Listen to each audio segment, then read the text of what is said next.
อันตอนนี้กำลังมาแต่ล่ำบ้านโล่งทรงกำลังขี่เรือกาบเมื่อ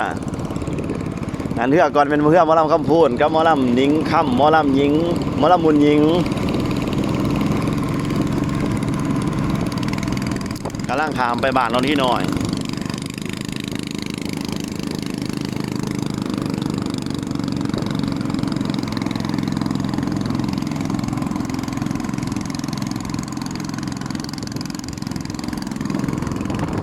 ก็ไข่ก็กลมก็พูดแต่ว่าเรือลำเนี่ย